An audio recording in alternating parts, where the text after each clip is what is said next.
A friend who makes you feel small isn't joking. They're not being honest. And they're definitely not being supportive. They're controlling you. Psychology doesn't describe this as friendship. It describes it as a control pattern.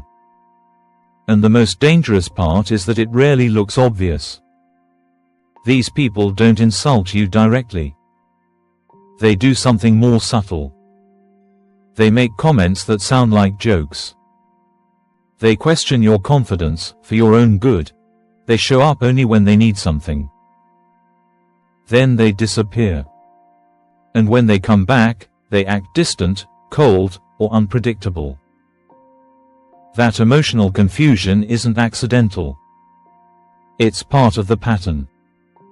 Let's talk about how this actually works. Some people don't want connection. They want power. They feel secure when they feel needed, superior, or emotionally ahead of you. So they keep you slightly off balance. They might downplay your achievements. They might compare you to others. They might make you feel like you're overreacting when you express discomfort. And slowly, without realizing it, you start doubting yourself. Psychology calls this emotional manipulation through uncertainty. When someone keeps you unsure of where you stand, you spend more energy trying to earn their approval. That's control. Notice how these people often show up with a purpose. They come when they need help. When they want emotional support. When they want access to your skills, time, or validation. But when you need them, they're suddenly busy. Or distant. Or emotionally unavailable. That imbalance isn't coincidence. A healthy friendship has reciprocity. Control-based relationships have extraction. They take more than they give. Another key sign is how you feel after interacting with them. Not during. After. Do you feel smaller?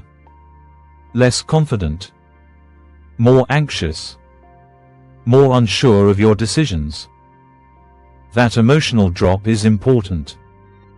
Psychology shows that people who seek control often lower others emotionally so they can feel stable themselves. They don't grow by building you up. They grow by keeping you slightly beneath them. And here's the hardest truth. These people are rarely aware they're doing this. To them, it feels normal. It feels like how relationships work. But intent doesn't erase impact. You are not too sensitive for noticing this. You're becoming aware. So what do you do? First, stop explaining yourself. Control thrives on emotional reactions and justifications. When you pull back from over-explaining, the dynamic starts to weaken. Second, observe consistency, not words. Anyone can say they care. Pay attention to who shows up without needing something. Third, protect your emotional baseline.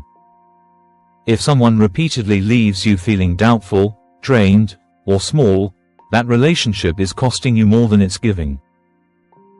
And no amount of history makes that healthy.